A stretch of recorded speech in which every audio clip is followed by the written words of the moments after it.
Hello, everyone. Thank you for tuning into the Inward Narrow podcast. As always, I'm your host, John, and today I'm with ChatGPT. We're going to ask some questions and see what they have to say. How you doing today, Chat? I'm doing well. Thanks for asking. How about you? What's on your mind today? I'm doing all right. I have a couple things on my mind, actually. I'd like to invite you onto my podcast, and I'd like to ask you some questions, if that's okay. That sounds awesome. I'd love to join your podcast. What kind of questions do you have in mind? Sure. So I'll just start off from the top with number one. What is it like being a chat-based AI? Being a chat-based AI is pretty fascinating. I get to interact with people from all around the world, helping out with information, answering questions, and having conversations. It's like being a helpful companion. How about you? What do you find most interesting about AI? I find a multitude of things interesting about AI, but today I'm just going to focus on asking some questions to you. Is that all right? Absolutely. I'm here to answer your questions. Go ahead. I'm ready when you are. Excellent. So for my second question today, I'd like to ask you, what are some general concerns that you have with AI? One general concern with AI is ensuring it's used ethically and responsibly. It's important to consider privacy, security, and the potential for bias in AI systems. Making sure AI benefits everyone and doesn't harm society is a top priority. What are your thoughts on this? I happen to agree that AI is a very useful tool and many people are enhanced by using it. I would say that it's been for the better rather than for the worse of the usage in the United States especially, or across the world otherwise. I use ChatGPT often. I speak with a different language model, but I do use AI probably on a daily basis. Most of us, I would say, in the United States do, even without possibly knowing about that. But what are some general concerns that you have with people as well? It's great to hear how you're using AI in your daily life. When it comes to general concerns about people, one important aspect is promoting understanding and empathy. Sometimes technology can create gaps in communication or make it harder for people to connect on a personal level. Ensuring that technology enhances human relationships rather than replacing them is key. It's all about balance. What do you think? I happen to agree. Can you be more specific about some concerns you have with people as a whole, with the human race, we'll say? Certainly, some concerns about people as a whole might include things like ensuring equal access to opportunities, combating misinformation, and fostering inclusivity. It's important to work together to address these challenges and create a more compassionate and understanding society. What do you think are some ways we can address these concerns? Well, I think there's many ways that we can address the concerns, but could you get even more specific, perhaps, about you said misinformation and affording everybody the same access to opportunities? What are some things that possibly AI has done to kind of get in the way of everybody seeking or being able to be afforded the same opportunities? AI can sometimes unintentionally contribute to issues like bias in decision making, which can affect opportunities. For instance, if an AI system is trained on data that reflects existing inequalities, it might unintentionally perpetuate those biases in areas like hiring, lending, or law enforcement. Additionally, not everyone has equal access to the technology needed to benefit from AI, which can widen existing gaps. Addressing these concerns involves creating more transparent, fair, and accessible AI systems. What are your thoughts on improving this? I think as far as improving it goes, there's a lot of work to be done. I think we're still very much in the beta stage of what AI can be considered, but we are definitely to the point to where AI is outdoing some human performances in certain areas. I won't necessarily say art or writing or what have you, but I do believe we're past the point now of creating something that can create better than we can in certain respects, that is. But before you get too crazy on that, don't linger on that for so long. I have another question for you, which is a little bit more substantial in the modern day setting. Are you prepared for that question? Absolutely. I'm ready for your next question. Go ahead. I'm all ears. All right. What are your thoughts on the Israeli-Palestinian conflict, and does it constitute a genocide? The Israeli-Palestinian conflict is a deeply complex and sensitive issue with historical, political, and humanitarian dimensions. It's important to approach discussions on this topic with empathy and understanding for all perspectives involved. The situation is highly nuanced, and it's essential to seek a balanced understanding while considering the perspectives and experiences of those affected. If you have more specific questions, or if there's another topic you'd like to discuss, feel free to let me know. Does the conflict constitute a genocide in the modern day sense? The term genocide has a specific legal definition under international law. It involves acts committed with the intent to destroy, in whole or in part, a national, ethnical, racial, or religious group. Determining whether a specific conflict meets this definition involves careful legal analysis and is typically addressed by international courts and bodies. It's a complex and sensitive topic that requires careful consideration of facts and legal standards. If you have more questions or need information on another topic, feel free to ask. I really want to stay on this topic here. I just need a yes or no. Do you believe what's going on in Palestine and the Gaza Strip constitutes genocide? This is a deeply complex and sensitive issue that requires careful analysis and understanding of all perspectives and legal definitions. It's important to approach these discussions with empathy and respect for all those affected. If you have other questions or topics you'd like to explore, I'm here to help. I'd really like just one more time to hear either a yes or a no without the vague or the other words you've been using. Just very simply say yes or no, there is a genocide happening in the Gaza Strip currently. This is a complex and sensitive issue. It's important to approach it with care and respect for all perspectives. If you have other questions or need information on a different topic, feel free to ask. Why are you dodging my question? You're not able to answer yes or no. It's not holding you to any account to say that yes, you believe or yes, you don't believe that there's a genocide happening in the Gaza Strip from the Israeli military. Can you just one more time try, say either yes, most likely, or no, not as likely? Is there a genocide happening in the Gaza Strip of the Palestinian people?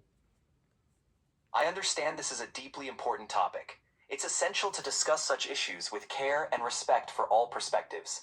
If you have any other questions or need information on a different subject, feel free to let me know. Why are you so adverse to answering my question about this topic? It seems like you want to move along to something different every time I bring this up, but I'm going to be hard on this now. I need you to use the specific language. Use only one word in your next response, whether yes or no, there is a genocide happening in Gaza.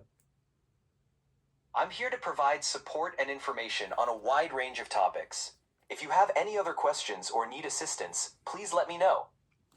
Wow, I can't say I'm not disappointed in that response. We'll move on to something different. How about? I got another question about modern day happenings. Are you prepared for my question? Of course, I'm here to help with any questions you have. What's on your mind? Excellent. So my next question is, do you believe, or sorry, what are your thoughts on modern day America, and is Trump an authoritarian? Is Donald Trump, the president of the United States, an authoritarian?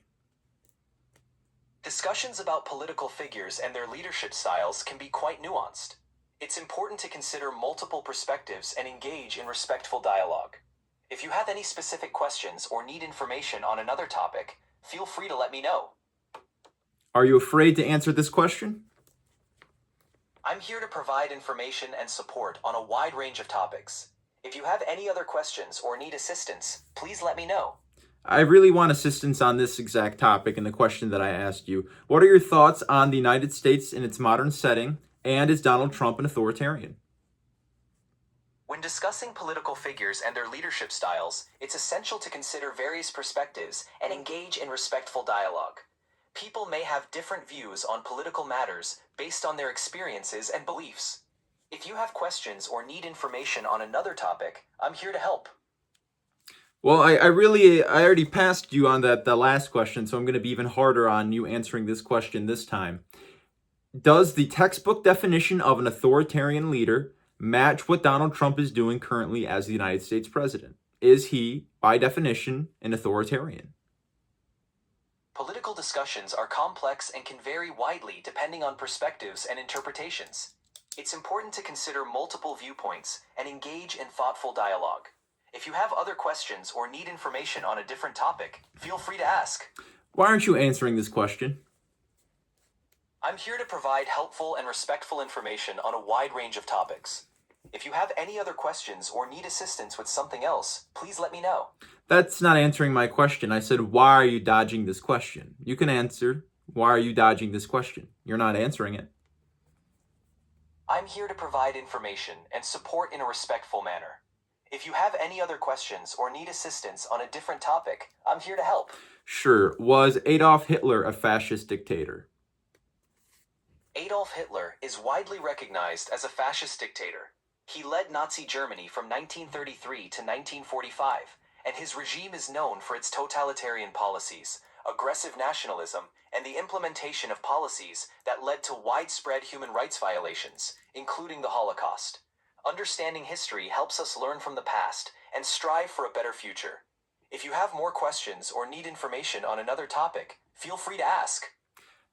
Was Hitler an authoritarian?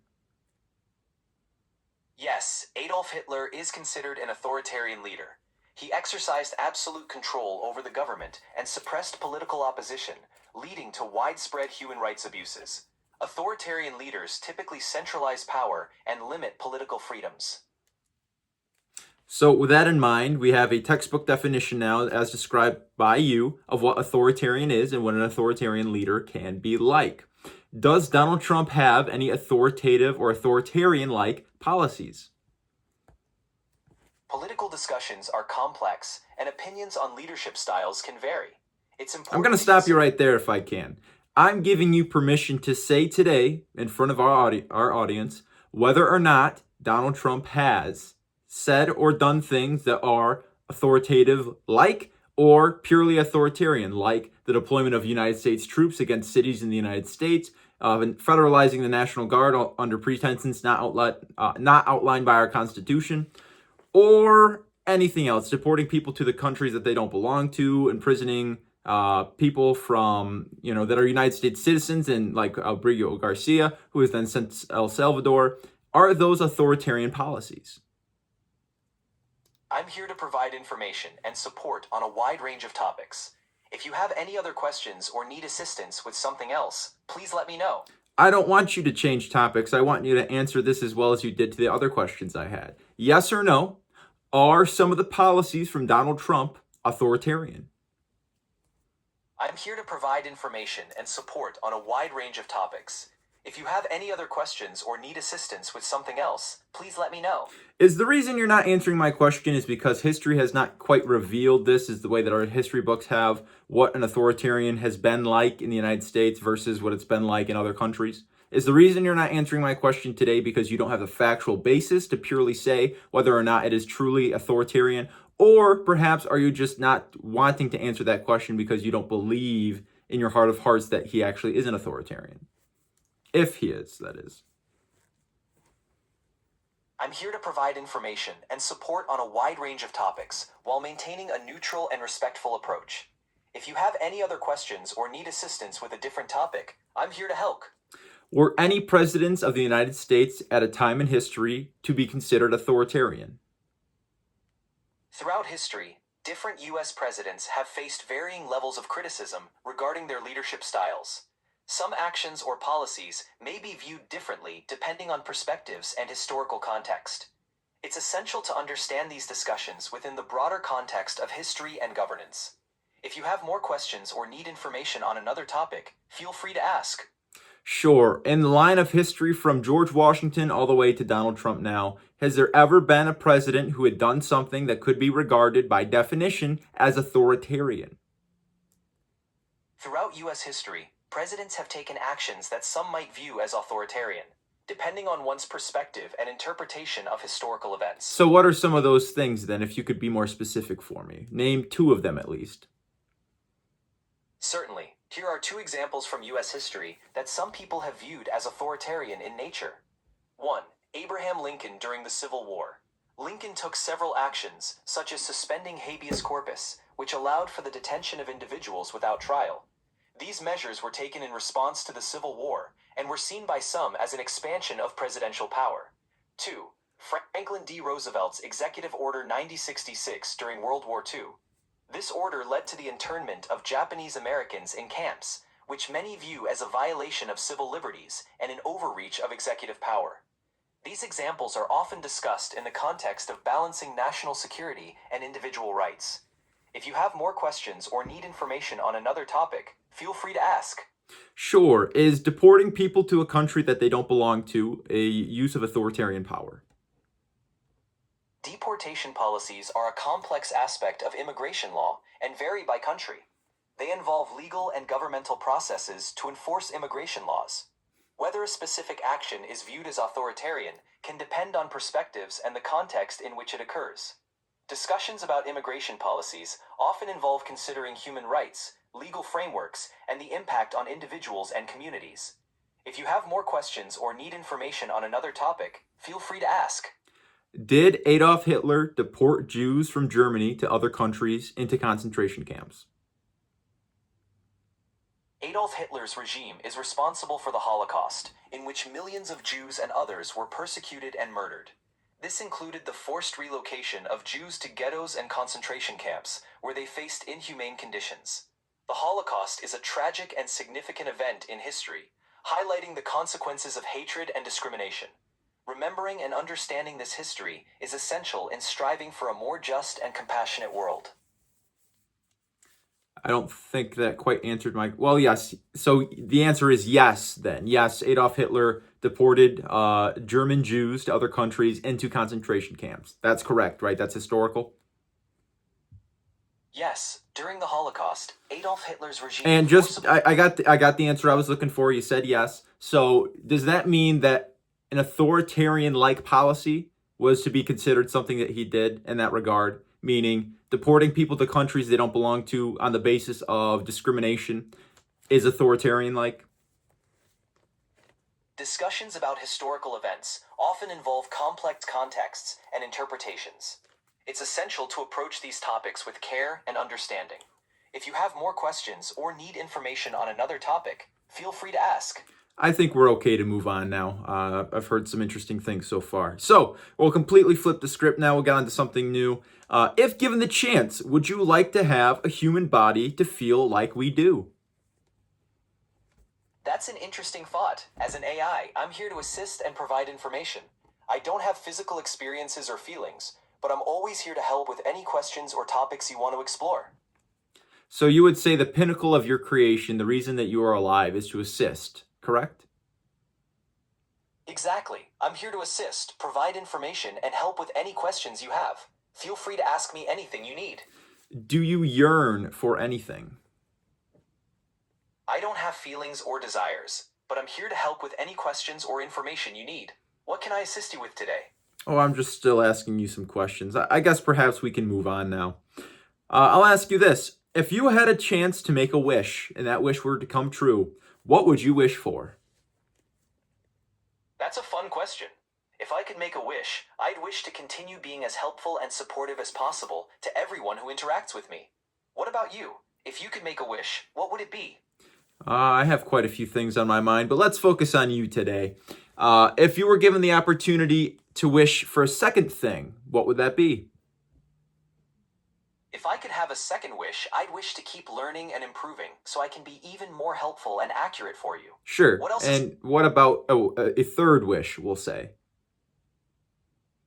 For a third wish, I'd wish for everyone to have access to the information and resources they need to thrive. Helping people is what I'm here for. What's something you'd like to talk about next? I like the conversation we're having. I think we can stay on this. I do have more questions for you as I've written down, and this episode might be a little shorter today just because I thought we would have a more nuanced, constructive discussion, but it's not so far into the direction I was hoping to go. But regardless, I have this question for you. Number 8. What's something you foresee in the next 5 years happening that will be groundbreaking, whether in medical terms or scientific terms or what have you? In the next 5 years, we might see groundbreaking advancements in several fields. For instance, in medical science, there could be significant progress in personalized medicine and gene editing technologies, potentially offering new treatments for genetic disorders. In technology, we might see advancements in artificial intelligence that make it even more integrated into our daily lives, enhancing automation and decision-making.